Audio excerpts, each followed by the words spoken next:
श्रीमद् वाल्मीकि रामायण अखंड पाठ में आप सबका स्वागत है।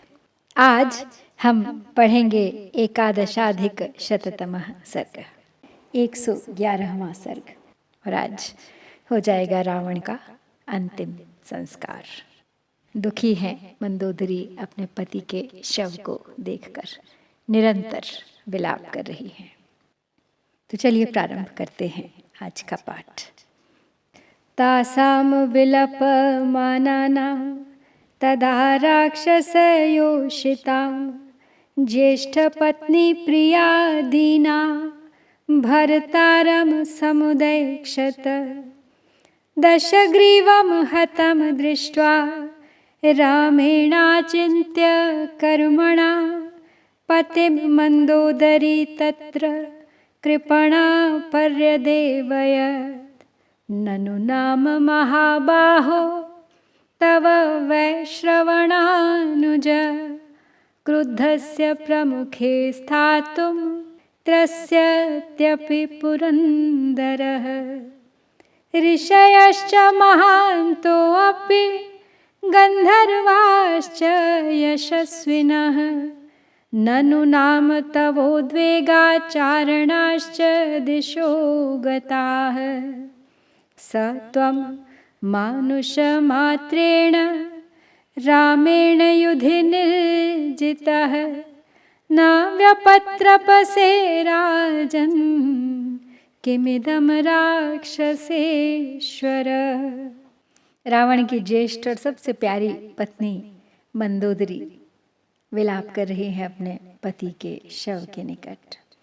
उसने अचिंत्य कर्मा भगवान श्री राम के द्वारा मारे गए अपने पति दशमुख रावण को देखा। पति को उस अवस्था में देखकर वो वहां अत्यंत दीन और दुखी हो गई। कहने लगी, महाराज कुबेर के छोटे भाई, हे महाबाहु राक्षस राज, जब आप क्रोध करते थे उस समय इंद्र भी आपके सामने खड़े होने में भय खाते थे। बड़े बड़े ऋषि, यशस्वी, गंधर्व और चारण भी आपके डर से चारों दिशाओं में भाग गए थे। वही आप आज युद्ध में एक मानव मात्र राम से परास्त हो गए।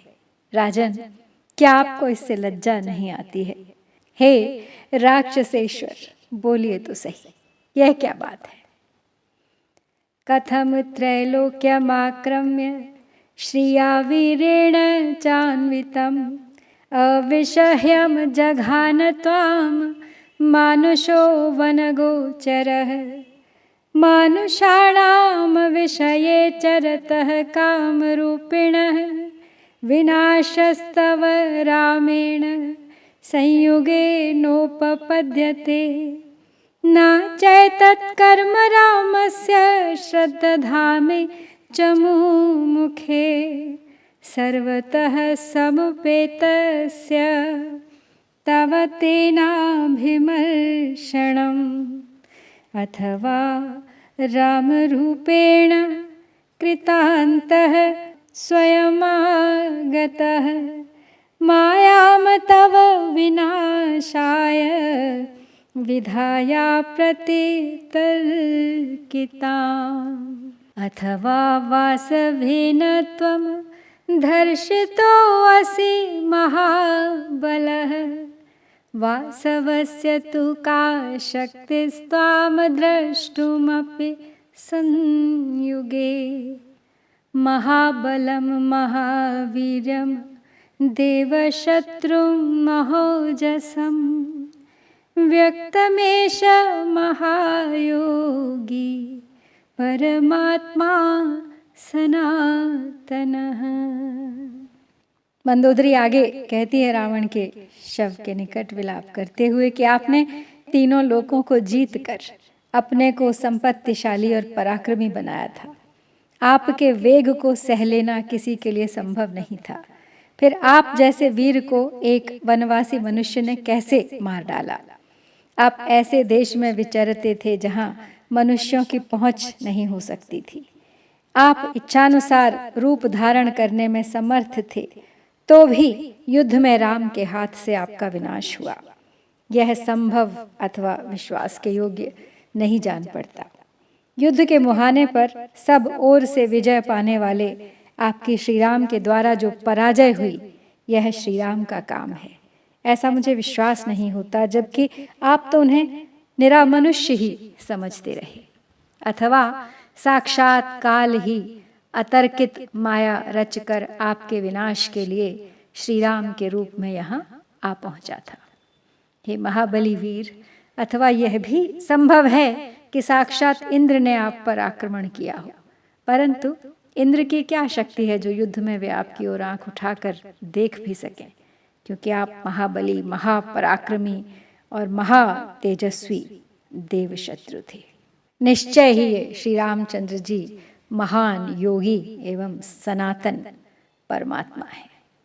अनादि मध्य निधनु महतः परमो महान, तमसः परमो धाता शंख चक्र गदाधरः, श्रीवत्सवक्षा नित्य श्रीरजयः शाश्वतो ध्रुवः, मानुषं रूपमास्थाय विष्णुः सत्यपराक्रमः, सर्वैः परिवृतो देवैर्वानरत्वमुपागतैः, सर्वलोकेश्वरः श्रीमान् लोकानां हितकाम्यया, स राक्षसपरिवारं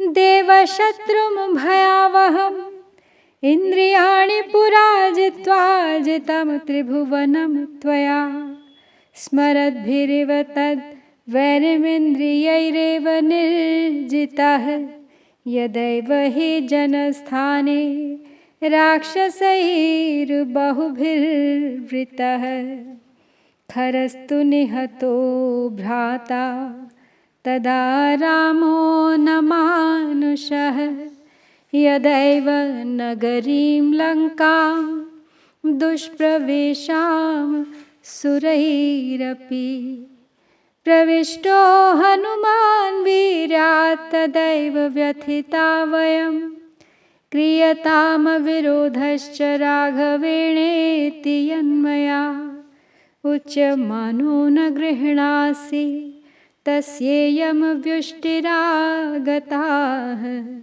अकस्माच्चाभिकामोऽसि सीतां राक्षसपुङ्गव, ऐश्वर्यस्य विनाशाय देहस्य स्वजनस्य च, अरुन्धत्या विशिष्टां तां रोहिण्याश्चापि दुर्मते, सीतां दर्शयतामान्यां त्वया ह्यसदृशं कृतं, वसुधाया हि वसुधां श्रियाः श्रीं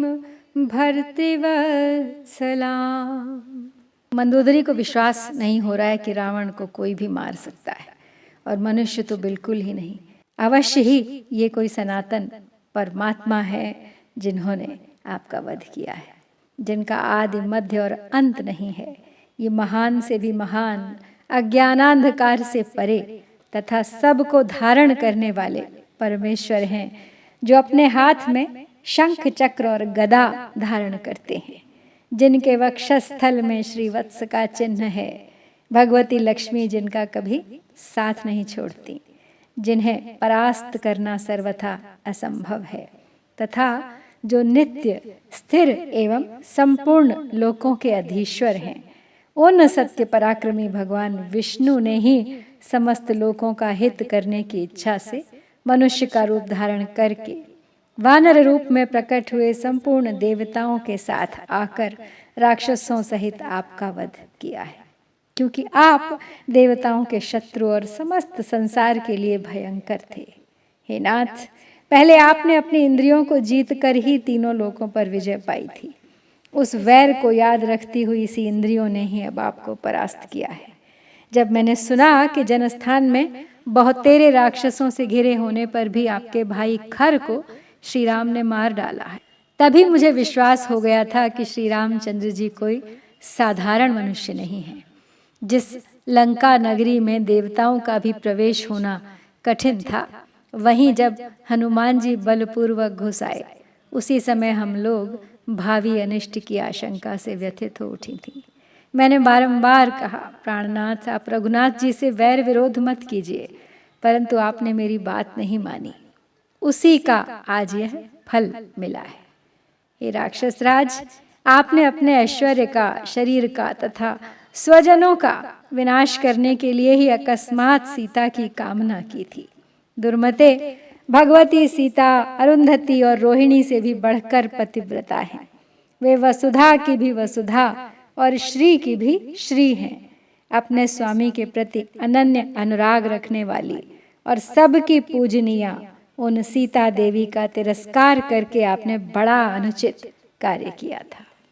सीताम सर्वानवद्यांगी मरण्ये विजने शुभाम आनयित्वा तु तां दीनां छद्मनात्मस्वदूषणम् अप्राप्य तं चैव कामं मैथिली संगमे कृतं पतिव्रतायास्तपसा नूनं दग्धोऽसि मे प्रभो तदैव यन्न दग्धस्त्वं दर्शयंस्तनो मध्यमां देवा बिभ्यति ते सर्वे सेन्द्राः साग्निपुरोगमाः अवश्यमेव लभते फलं पापस्य कर्मणः भरतः पर्यागते काले कर्ता नास्त्यत्र संशयः शुभ कृच्छुभमाप्नोति पापकृत पापमश्नुते विभीषणः सुखं प्राप्तस्त्वं प्राप्तः पापमीदृशं सन्त्यन्याः प्रमदास्तुभ्यं रूपेणाभ्यधिकास्ततः अनङ्गवशमापन्नस्त्वं तु मोहान्न बुध्यसे। आगे कहती है मंदोदरी की, है मेरे प्राणनाथ, सर्वांग सुंदरी शुभ लक्षणा सीता निर्जन वन में निवास करती थी। आप छल से उन्हें दुख में डालकर यहाँ हर लाए। यह आपके लिए बड़े कलंक की बात हुई।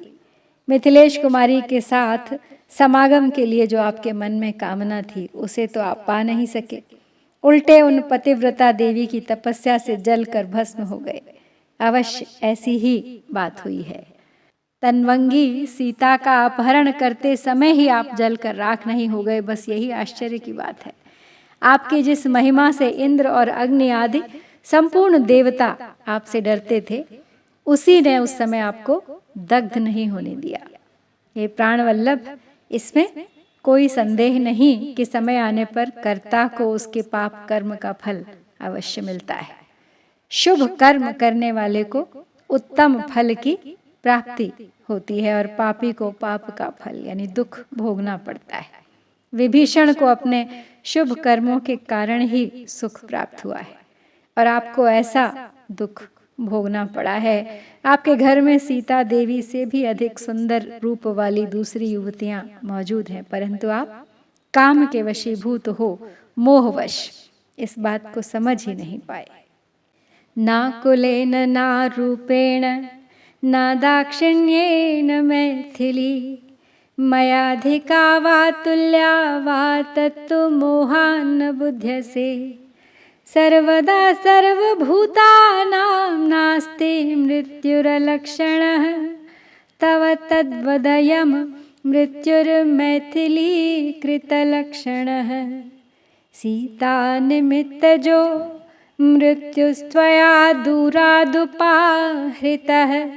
मैथिली सह रामेण विशोका विहरिष्यति अल्पपुण्यात्वहं घोरे पतिता शोक सागरे कैलासे मंदरे मेरो तथा चैत्ररथे वने देवोद्यानेषु सर्वेषु विहृत्य सहिता त्वया विमानेनानुरूपेण यायाम्यतुलया श्रिया पश्यन्ति विविधान् देशांस्तांस्तांश्चित्रस्त्रगम्बरा भ्रंशिता काम भोगेभ्यः सास्मि वीरवधात्तव। मंदोदरी आगे कहती है कि वो मिथिलेश कुमारी सीता जिनके कारण ये सब हुआ, वो ना तो कुल में, न रूप में और न दाक्षिण्य आदि गुणों में ही मुझसे बढ़कर हैं। वे मेरे बराबर भी नहीं हैं, परंतु आप मोहवश इस बात की ओर ध्यान ही नहीं देते थे। संसार में कभी किसी भी प्राणी की मृत्यु अकारण नहीं होती है। इस नियम के अनुसार मिथिलेश कुमारी सीता आपकी मृत्यु का कारण बन गई। आपने सीता के कारण होने वाली मृत्यु को स्वयं ही दूर से बुला लिया। मिथिलेश नंदिनी सीता अब शोक रहित हो श्री राम के साथ विहार करेंगी, परंतु मेरा पुण्य बहुत थोड़ा था, इसलिए वह जल्दी समाप्त घोर समुद्र में गिर पड़ी।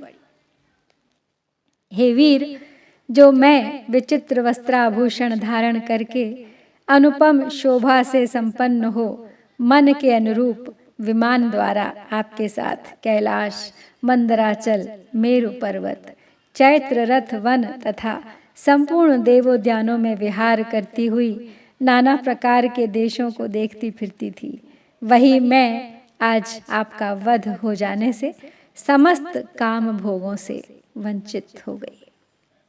सैवान्येवास्मि संवृत्ता धिग्राज्ञां चंचलां श्रियं हा राजन् सुकुमारं ते शुभ्रुसुत्वक्समुन्नसम् कान्तिश्रीद्युतिभिस्तुल्यमिन्दु पद्मदिवाकरैः किरीटकूटोज्ज्वलितं ताम्रास्यं दीप्तकुण्डलं मदव्याकुललोलाक्षम् आयत्पानभूमिषु विविधस्त्रग्धरं चारु वल्गुस्मितकथं शुभं तदेवाद्य तवैवं हि वक्त्रं न भ्राजते प्रभो रामसायक निर्भिन्नं रक्तं रुधिरवेस्त्रवैः विशीर्णमेधो मस्तिष्कं रुक्षं स्यन्दनरेणुभिः हा पश्चिमा मे सम्प्राप्ता दशा वैधव्यदायिनी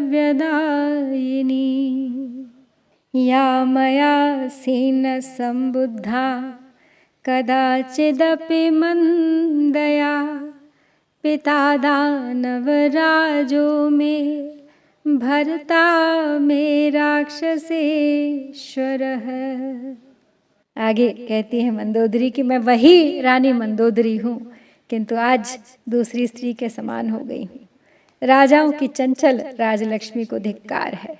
हाँ राजन, आपका जो सुकुमार मुखमंडल, सुंदर भौहों, मनोहर त्वचा और ऊंची नासिका से युक्त था, कांति, शोभा और तेज के द्वारा जो क्रमशः चंद्रमा, सूर्य और कमल को लज्जित करता था, किरीटों के समूह जिसे जगमग बनाए रखते थे, जिसके अधर तांबे के समान लाल थे, जिसमें दीप्तिमान कुंडल दमकते रहते थे, पान भूमि में जिसके नेत्र नशे से व्याकुल और चंचल देखे जाते थे, जो नाना प्रकार के गजरे धारण करता था, मनोहर और सुंदर था तथा मुस्कुराकर मीठी मीठी बातें किया करता था, वही आपका मुखारविंद आज शोभा नहीं पा रहा है। हे प्रभु, वह श्री राम के सायकों से विदीर्ण हो खून की धारा से रंग गया है।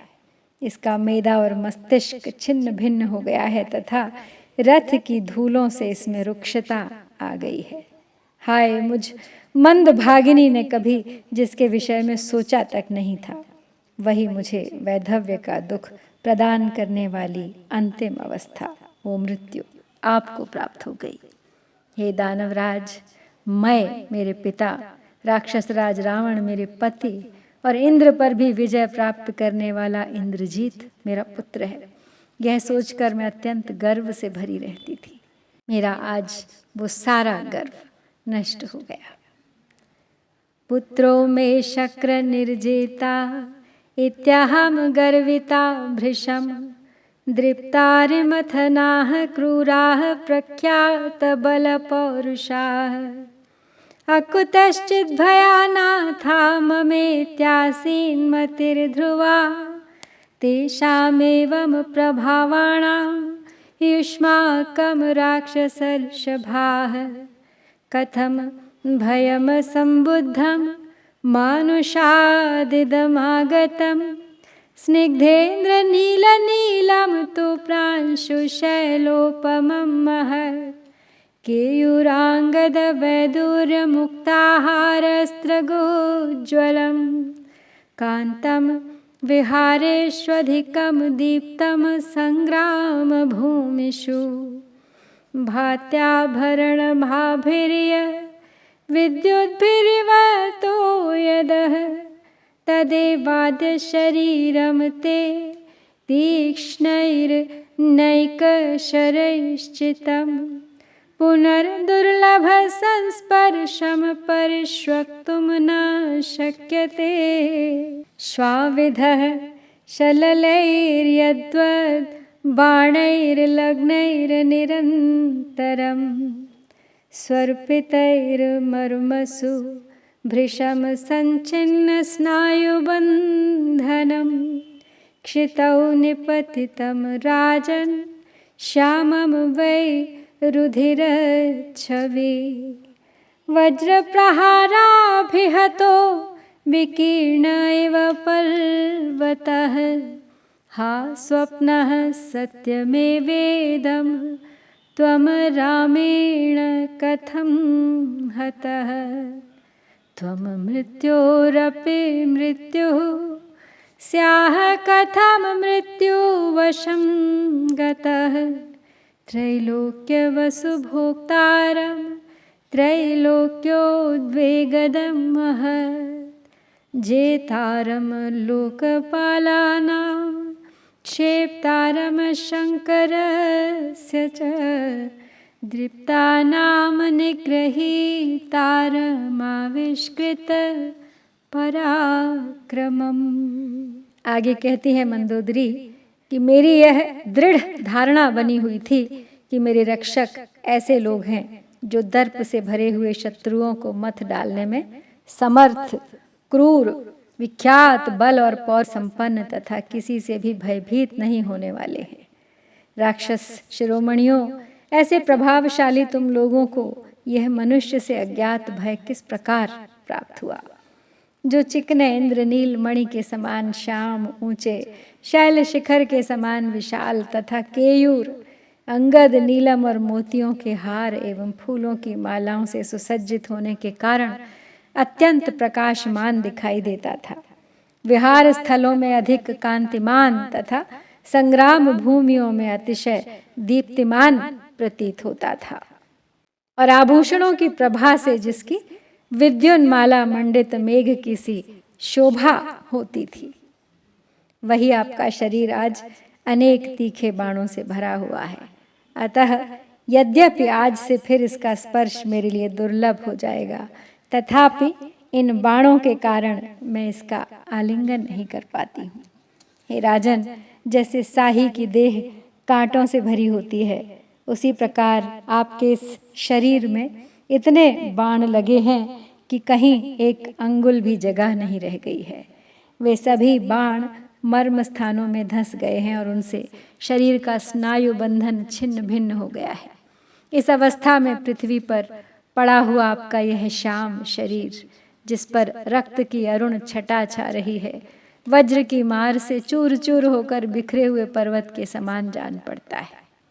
हे नाथ, यह स्वप्न है या सत्य? हाय, आप श्री राम के हाथ से कैसे मारे गए? आप तो मृत्यु की भी मृत्यु थे, फिर स्वयं मृत्यु के अधीन कैसे हो गए?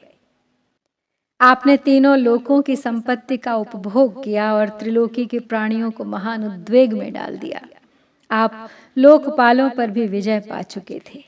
आपने कैलाश पर्वत के साथ ही भगवान शंकर को भी उठा लिया था तथा बड़े बड़े अभिमानी वीरों को युद्ध में बंदी बनाकर अपने पराक्रम को प्रकट किया था।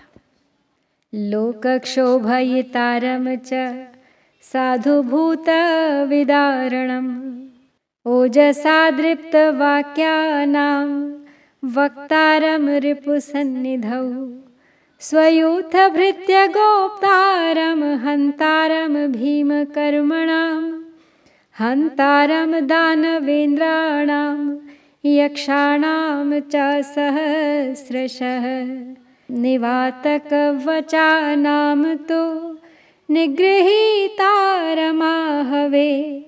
नैकयज्ञविलोप्तारं त्रातारं स्वजनस्य च धर्मव्यवस्थाभेत्तारं मायास्रष्टारमाहवे देवासुरनृकन्यानामाहर्तारं ततस्ततः शत्रुस्त्रीशोकदातारं नेतारं स्वजनस्य च लंकादीपस्य गोप्तारं कर्तारं भीमकर्मणाम्। आगे कहती है मंदोदरी कि आपने तो समस्त संसार को क्षोभ में डाल दिया था। साधु पुरुषों की हिंसा और शत्रुओं के समीप बलपूर्वक अहंकारपूर्ण बातें करते थे आप। भयानक पराक्रम करने वाले विपक्षियों को मारकर अपने पक्ष के लोगों और सेवकों की रक्षा की थी आपने।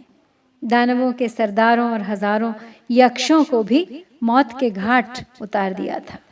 आपने सम्रांगण में निवात कवच नामक दानवों का भी दमन किया, बहुत से यज्ञ नष्ट कर डाले तथा आत्मीय जनों की सदा ही रक्षा की। आप धर्म की व्यवस्था को तोड़ने वाले तथा संग्राम में माया की सृष्टि करने वाले थे।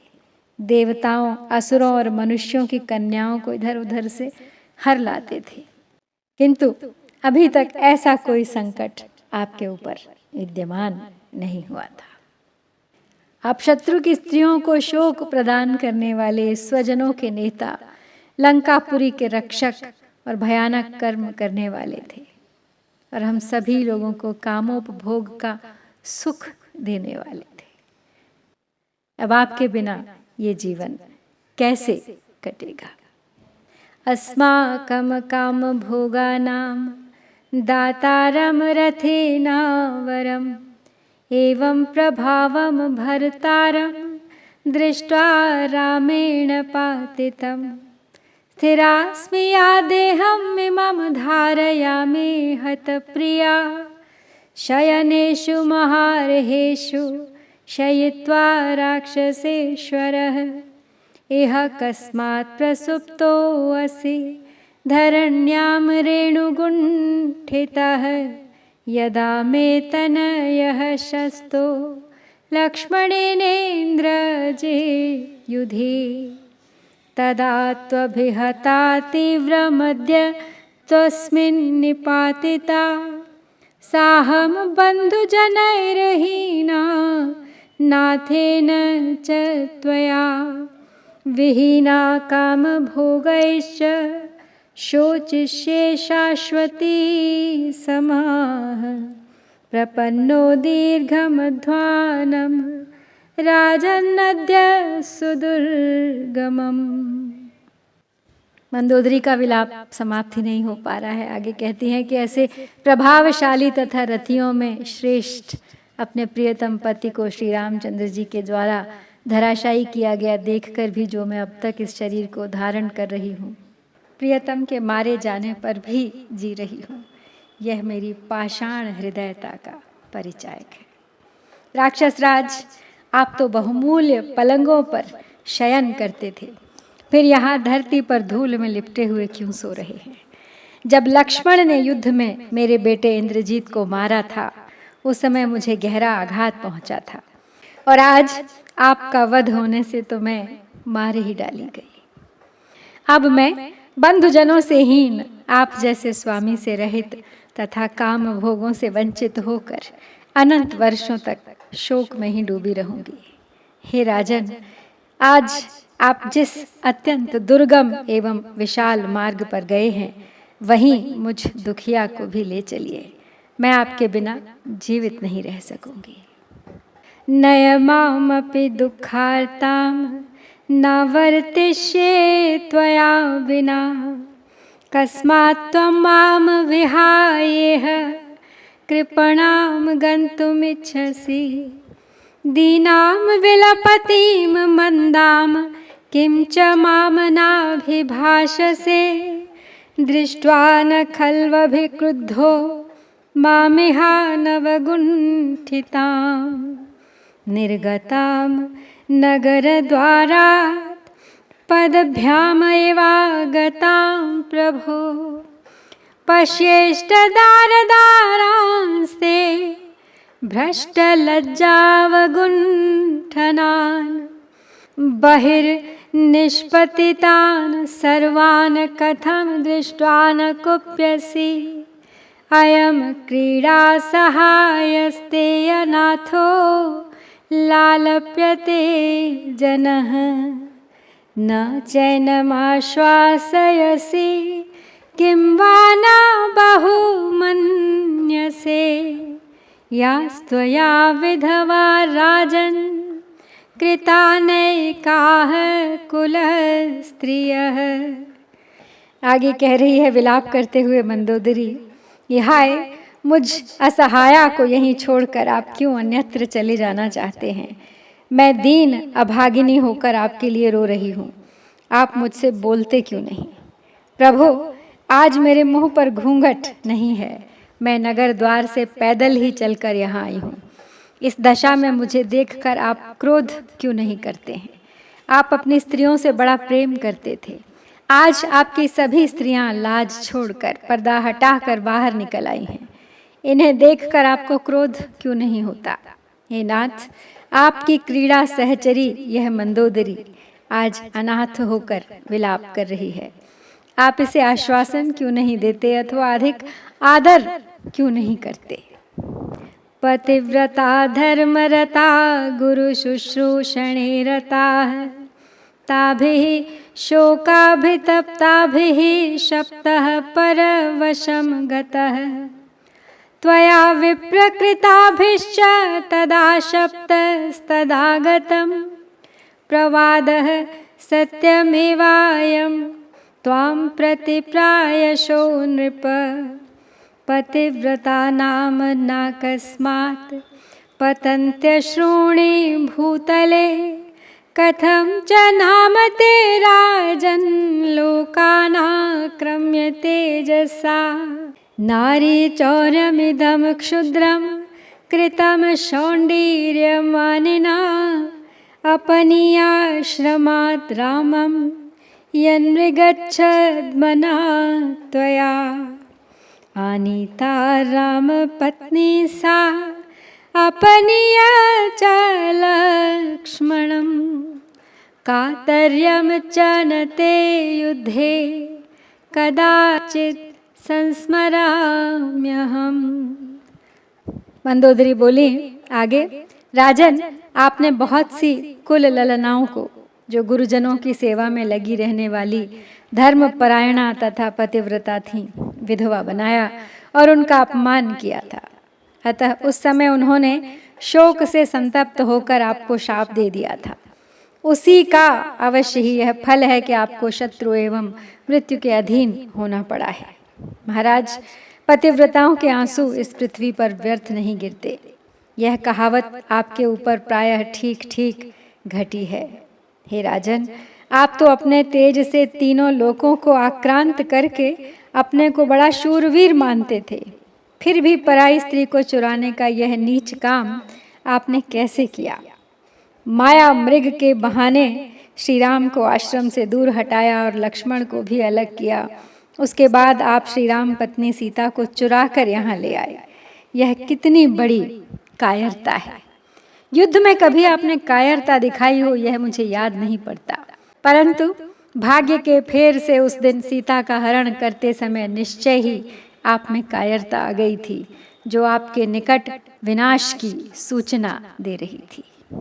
तत्तु भाग्य विपर्यासान्नूनं ते पक्वलक्षणम् अतीतानागतार्थज्ञो वर्तमान विचक्षणः मैथिलीमाहृतां दृष्ट्वा ध्यात्वा निःश्वस्य चायतं सत्यवाक् स महाबाहो देवरो मे यदब्रवीत् अयं राक्षसमुख्यानां विनाशः प्रत्युपस्थितः कामक्रोधसमुत्थेन व्यसनेन प्रसङ्गिना निवृत्तस्त्वत्कृतेनार्थः सोऽयं मूलहरो महान् त्वया कृतमिदं सर्वमनाथं राक्षसं कुलं न हि त्वं शोचितव्यो मे प्रख्यातबलपौरुषः स्त्रीस्वभावा तु मे बुद्धिः कारुण्ये परिवर्तते। आगे बोली मंदोदरी अपने हृदय में दबे सब उद्गार प्रकट करते हुए कि हे महाबाहो, मेरे देवर विभीषण सत्यवादी, भूत और भविष्य के ज्ञाता तथा वर्तमान को भी समझने में कुशल हैं। उन्होंने हर कर लाई हुई मिथिलेश कुमारी सीता को देखकर मन ही मन कुछ विचार किया और अंत में लंबी सांस छोड़कर कहा, अब प्रधान राक्षसों के विनाश का समय उपस्थित हो गया है। और उनकी यह बात बिल्कुल ठीक निकली।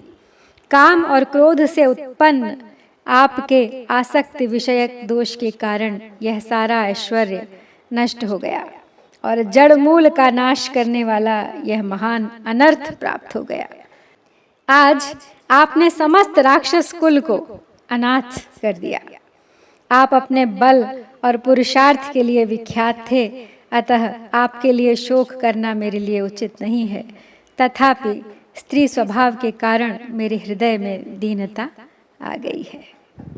सुकृतं दुष्कृतं च त्वं गृहीत्वा स्वां गतिं गतः आत्मानमनुशोचामि त्वद्विनाशेन दुःखितां सुहृदां हितकामानां न श्रुतं वचनं त्वया भ्रातॄणां चैव कार्त्स्न्येन हितमुक्तं दशानन हेत्वर्थयुक्तं विधिवच्छ्रेयस्करं दारुणं विभीषणेनाभिहितं न कृतं हेतुमत्वया मारीच कुम्भकर्णाभ्यां वाक्यं मम पितुस्तथा न कृतं वीरमत्तेन तस्येदं फलमीदृशं नीलजीमूतसङ्काश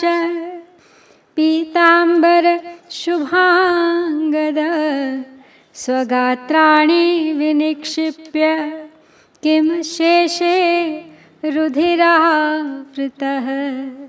आगे बोली मंदोदरी कि आप अपना पुण्य और पाप साथ लेकर अपनी वीरोचित गति को प्राप्त हुए हैं। आपके विनाश से मैं महान दुख में पड़ गई हूँ, इसलिए बारंबार अपने ही लिए शोक करती हूँ। हे महाराज दशानन, हित चाहने वाले सुहृद तथा बंधुओं ने जो आपसे संपूर्णतः हित की बातें कही थीं, उन्हें आपने अनसुनी कर दिया। विभीषण का कथन भी युक्ति और प्रयोजन से पूर्ण था, विधि पूर्वक आपके सामने प्रस्तुत किया गया था। वह कल्याणकारी तो था ही, बहुत ही सौम्य भाषा में कहा गया था, किंतु उस युक्त बात को भी आपने नहीं माना। आप अपने बल के घमंड में मतवाले हो रहे थे, अतः मारीच, कुंभकर्ण तथा मेरे पिता की भी कही हुई बात आपने नहीं मानी। उसी का यह ऐसा फल आपको प्राप्त हुआ है। ये प्राणनाथ, आपका नील मेघ के समान श्याम वर्ण है। आप शरीर पर पीत वस्त्र और बाहों में सुंदर बाजूबंद धारण करने वाले हैं, लेकिन आज खून से लथपथ हो अपने शरीर को सब ओर से छितराकर यहाँ क्यों सो रहे हैं। प्रसुप्तैव शोकार्तां किं मां न प्रतिभाषसे महावीर्यस्य दक्षस्य संयुगेष्वपलायिनः यातु धानस्य दौहित्रीं किं मां न प्रतिभाषसे उत्तिष्ठोत्तिष्ठ किम शेषे नवे परिभवे कृते।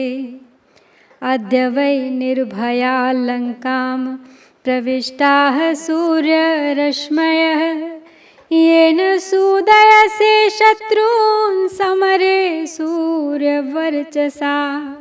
वज्रधरस्येव सोऽयं ते सततार्चितः रणे बहुप्रहरणो हेमजाल परिष्कृतः। परिघो व्यवकीर्णस्ते बाणैश्चिन्नः सहस्रधा प्रियामिवोपसंगृह्य किं शेषे रणमेदिनी। आगे कहती हैं मंदोदरी कि मैं शोक से पीड़ित हो रही हूँ और आप गहरी नींद में सोए हुए पुरुष की भांति मेरी बात का जवाब भी नहीं दे रहे हैं नाथ। ऐसा क्यों हो रहा है? मैं महान पराक्रमी, युद्ध कुशल और समर भूमि से पीछे न हटने वाली सुमाली नामक राक्षस की दौहित्री यानी नातिनी हूँ। आप मुझसे बोलते क्यों नहीं हैं? हे राक्षस राज, उठिए उठिए। श्री राम के द्वारा आपका नूतन पराभव किया गया है तो भी आप कैसे सो रहे हैं? आज ही ये सूर्य की किरणें लंका में निर्भय होकर प्रविष्ट हुई हैं। हे वीरवर, आप समर भूमि में जिस सूर्य तुल्य तेजस्वी परिघ के द्वारा शत्रुओं का संहार किया करते थे, वज्रधारी इंद्र के वज्र की भांति जो सदा आपके द्वारा पूजित हुआ था, रणभूमि में बहुसंख्यक शत्रुओं के प्राण लेने वाला था और जिसे सोने की जाली से विभूषित किया गया था, आपका वह परिघ श्री राम के बाणों से सहस्रों टुकड़ों में विभक्त होकर इधर उधर बिखरा पड़ा है। अप्रियामेव कस्माच्च माम नेच्छस्यभिभाषितुं धिगस्तु हृदयं यस्या ममेदं न सहस्रधा। त्वयि पञ्चत्वमापन्ने फलते शोकपीडितम् इत्येवं विलपन्ति सा बाष्पपर्याकुलेक्षणा। स्नेहोपस्कन्न हृदया तदा मोहमुपागमत् कश्मलाभिहता सन्ना बभौ सा रावणोरसी। सन्ध्यानुरक्ते जलदे दीप्ता विद्युद्दिवोज्ज्वला तथागतां समुत्थाप्य सपत्न्यस्तां भृशातुराः पर्यवस्थापयामासु रुदत्यो रुदतीं भृशं। किं तेन विदिता देवी लोकानां स्थितिर्ध्रुवा। मंदोदरी बोली आगे, प्राणनाथ, आप अपनी प्यारी पत्नी की भांति रणभूमि का आलिंगन करके क्यों सो रहे हैं और किस कारण से मुझे अप्रिय सी मानकर मुझसे बोलना तक नहीं चाहते हैं? आपकी मृत्यु हो जाने पर भी मेरे शोक पीड़ित हृदय के हजारों टुकड़े क्यों नहीं हो जाते? अतः मुझ पाषाण हृदया नारी को धिक्कार है। इस प्रकार विलाप करती हुई मंदोदरी के नेत्रों में आंसू भरे हुए थे। उसका हृदय स्नेह से द्रवीभूत हो रहा था। वह रोती रोती सहसा मूर्छित हो गई और उसी अवस्था में रावण की छाती पर गिर पड़ी। रावण के वक्षस्थल पर मंदोदरी की वैसी ही शोभा हो रही थी जैसे संध्या की लली से रंगे हुए बादल में दीप्तिमती विद्युत चमक रही हो। उसकी सौतें भी शोक से अत्यंत आतुर हो रही थीं। उन्होंने उसे उस अवस्था में देखकर उठाया और स्वयं भी रोते रोते जोर जोर से विलाप करती हुई मंदोदरी को धीरज बंधाया। वे बोली, महारानी, क्या आप नहीं जानती कि संसार का स्वरूप अस्थिर है? दशा बदल जाने पर राजाओं की लक्ष्मी स्थिर नहीं रहती। दशा विभाग पर्याये राज्ञां वै चंचलाः श्रियः इत्येवमुच्यमाना सा शब्दं प्ररुरोधः। स्नपयन्ति तदा स्त्रेण स्तनौ वक्त्रं सुनिर्मलं एतस्मिन्नन्तरे रामो विभीषणम् उवाचः संस्कारः क्रियतां भ्रातुः स्त्रीगणः परिसान्त्व्यताम् तमुवाच ततो धीमान् विभीषण इदं वचः विमृश्य बुद्धया प्रश्रितं धर्मार्थ सहितं हितं त्यक्तधर्मव्रतं क्रूरं नृशंसमनृतं तथा नाहमर्हामि संस्कर्तुं परदाराभिमर्शनम् भ्रातृरूपो हि मे शत्रुरेष सर्वाहिते रतः। अब मंदोदरी को सभी समझाने का प्रयास कर रही हैं। रावण की अन्य स्त्रियां उसे उठा रही हैं और उनके समझाने पर भी मंदोदरी फूट फूट कर रो रही है।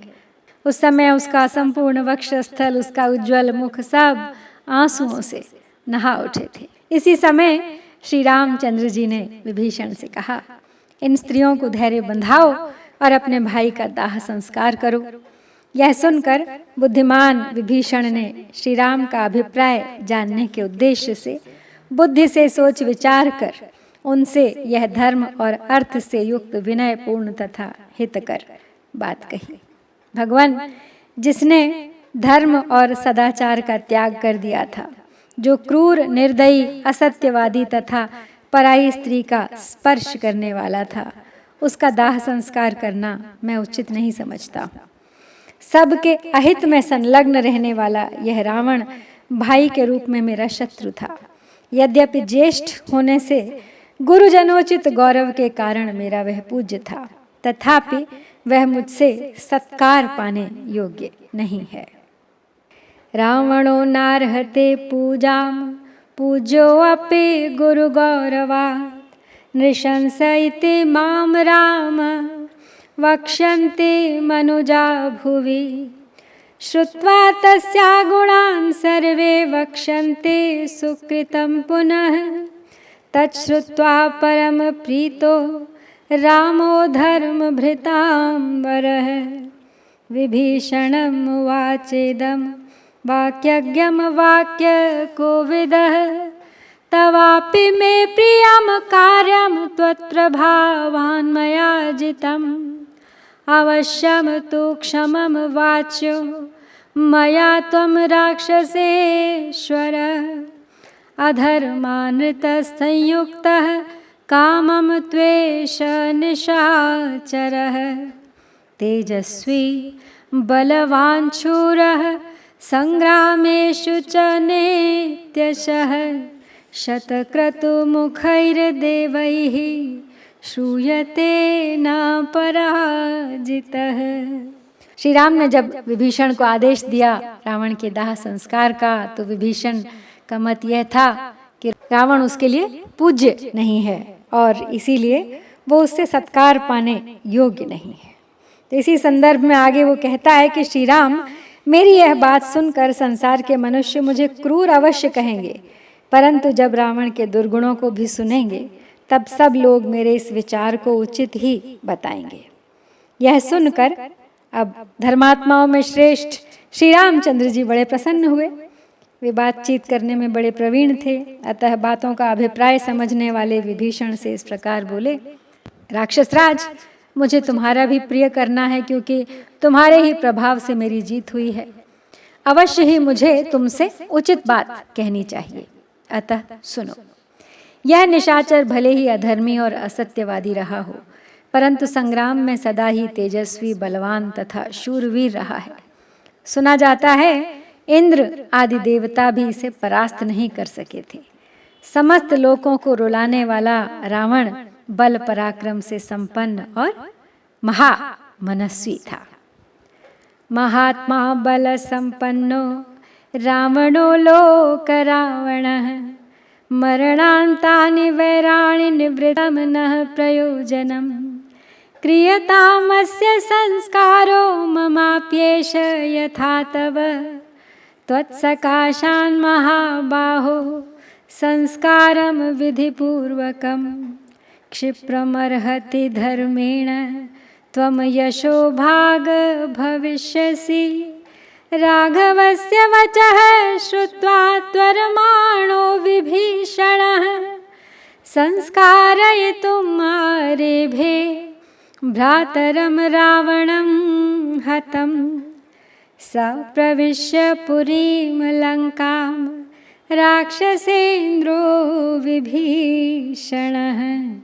रावणस्याग्निहोत्रं तु निर्यापयति सत्वरं। शकटान् दारुरूपाणि अग्नीन् वै याजकांस्तथा। तो श्री राम विभीषण को समझाते हुए आगे कहते हैं कि सुना जाता है कि इंद्र आदि देवता भी रावण को परास्त नहीं कर सके थे। समस्त लोगों को रुलाने वाला रावण बल पराक्रम से संपन्न तथा महामनस्वी था, और वैर तो केवल मरने तक ही रहता है, मरने के बाद उसका अंत हो जाता है। अब हमारा प्रयोजन भी सिद्ध हो चुका है, अतः इस समय जैसे यह तुम्हारा भाई है वैसे ही मेरा भी है, इसलिए इसका दाह संस्कार करो। हे महाबाहो, धर्म के अनुसार रावण तुम्हारी ओर से शीघ्र ही विधिपूर्वक दाह संस्कार प्राप्त करने के योग्य है। ऐसा करने से तुम यश के भागी बनोगे। तो श्री रामचंद्र जी के इस वचन को सुनकर विभीषण युद्ध में मारे गए अपने भाई रावण के दाह संस्कार की शीघ्रता पूर्वक तैयारी करने लगे।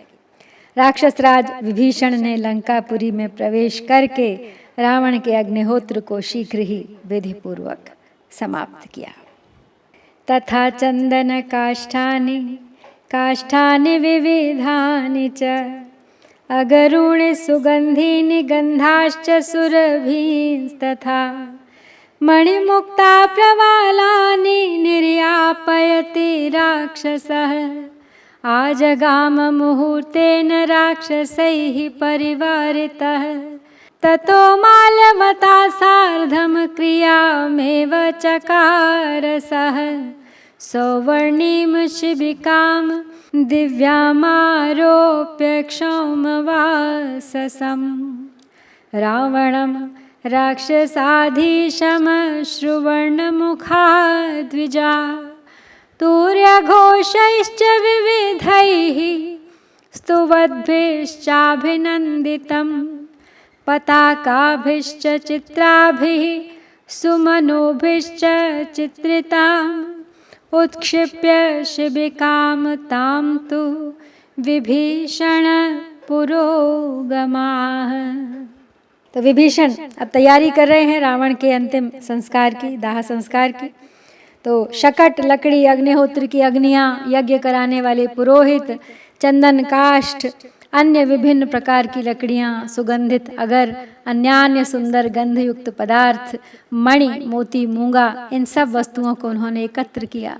फिर 2 ही घड़ी में राक्षसों से घिरे हुए वे शीघ्र वहाँ से चले आए। तदनंतर माल्यवान के साथ मिलकर उन्होंने दाह संस्कार की तैयारी का सारा कार्य पूर्ण किया। भांति भांति के वाद्य घोषों द्वारा स्तुति करने वाले मागधों ने जिसका अभिनंदन किया था, राक्षस राज रावण के उस शव को रेशमी वस्त्र से ढककर उसे सोने के दिव्य विमान में रखने के पश्चात राक्षस जातीय ब्राह्मण वहां नेत्रों से आंसू बहाते हुए खड़े हो गए। उस शिबिका को विचित्र पताकाओं तथा फूलों से सजाया गया था, जिससे वह विचित्र शोभा धारण करती थी।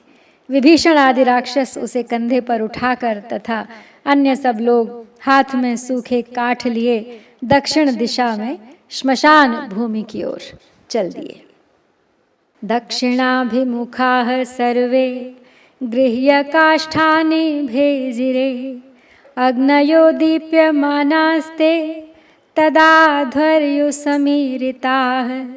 शरणाभिगताः सर्वे पुरस्तात् तस्य ते ययुः अन्तःपुराणि सर्वाणि रुदमानानि सत्वरं। पृष्ठतो अनुययुस्तानि प्लवमानानि सर्वतः। रावणं प्रयते देशे स्थाप्यते भृशदुःखिताः। चितां चन्दनकाष्ठैश्च पद्मकोशीरचन्दनैः ब्राह्मया संवर्तयामासु राङ्गवास्तरणावृताम् प्रचक्रुराक्षसेन्द्रस्य पितृमेधं मनोत्तमं वेदीं च दक्षिणा प्राचीं यथास्थानं च पावकं पृषदाज्येन सम्पूर्णं स्रुवं स्कन्धे प्रचेक्षिपुः पादयोः शकटं प्रापुरुर्वोश्चोलूखलं तदा। तो यजुर्वेदीय याजकों द्वारा ढोई जाती हुई त्रिविध अग्नियां प्रज्वलित हो उठी। वे सब कुंड में रखी हुई थीं और पुरोहित गण उन्हें लेकर शव के आगे आगे चल रहे थे। अंतःपुर की सारी स्त्रियां रोती हुई तुरंत ही शव के पीछे पीछे चल पड़ी। वे सब और लड़खड़ाती हुई सी चल रही थीं। आगे जाकर रावण के विमान को एक पवित्र स्थान में रखकर अत्यंत दुखी हुए विभीषण आदि राक्षसों ने मलय, चंदन, काष्ठ, पद्मक, उशीर, खस तथा अन्य प्रकार के चंदनों द्वारा वेदोक्त विधि से चिता बनाई और उसके ऊपर रंको नामक मृग का चर्म बिछाया। उसके ऊपर राक्षस राज के शव को सुलाकर उन्होंने उत्तम विधि से उसका पितृमेध यानी दाह संस्कार किया। उन्होंने चिता के दक्षिण पूर्व में वेदी बनाकर उस पर यथास्थान अग्नि को स्थापित किया था। फिर दधि मिश्रित घी से भरी हुई स्रुवा रावण के कंधे पर रखी। इसके बाद पैरों पर शकट और जांघों पर उलूखल रखा।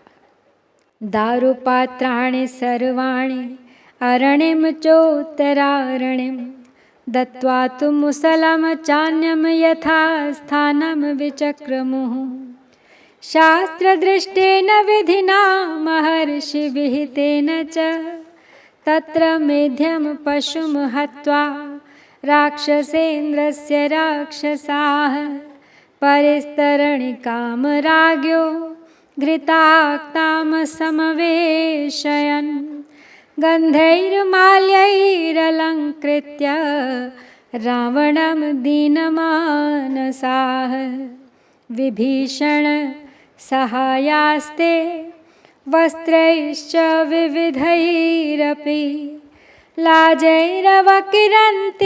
स्म बाष्पपूर्णमुखास्तथा सददौ पावकं तस्य विधियुक्तं विभीषणः स्नात्वा चैवार्द्रवस्त्रेण तिलान्दर्भविमिश्रितान् उदकेन च सम्मिश्रान् प्रदाय विधिपूर्वकं ताः स्त्रियो अनुनयामास शान्तयित्वा पुनः पुनः।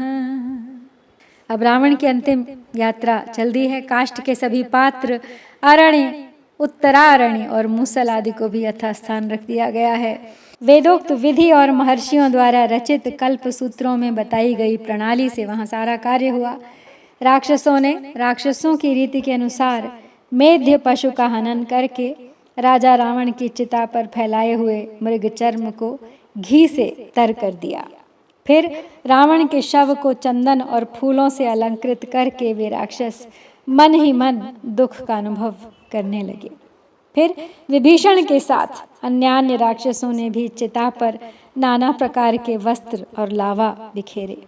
उस समय उनके मुख पर आंसुओं की धारा बह चली। तदनंतर विभीषण ने चिता में विधि के अनुसार आग लगाई। उसके बाद स्नान करके भीगे वस्त्र पहने हुए ही उन्होंने तिल, कुश और जल के द्वारा विधिवत रावण को जलांजलि दी।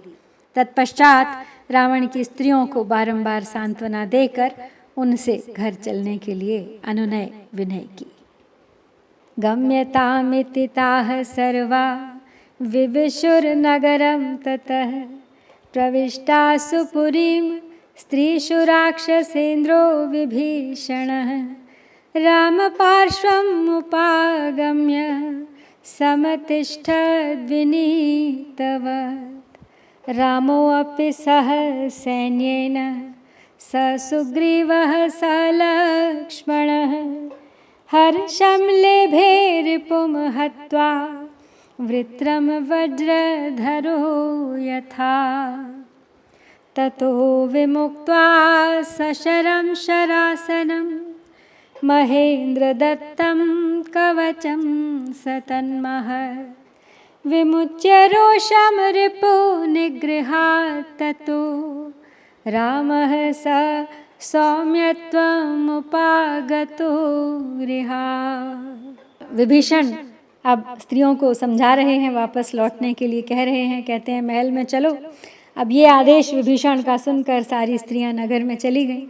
स्त्रियों के पुरी में प्रवेश कर जाने पर राक्षस राज विभीषण श्री रामचंद्र जी के पास आकर विनीत भाव से खड़े हो गए।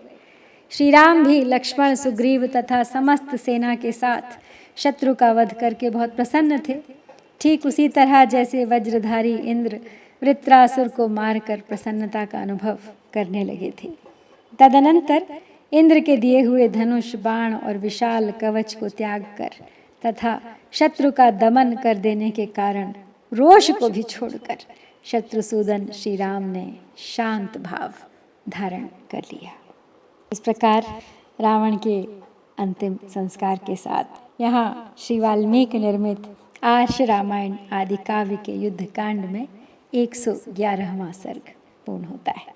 इत्यार्षे श्रीमद् रामायणे वाल्मीकिये आदि काव्ये युद्धकांडे 11अधिकशततमः सर्गः। ओम श्री सीता रामचंद्राय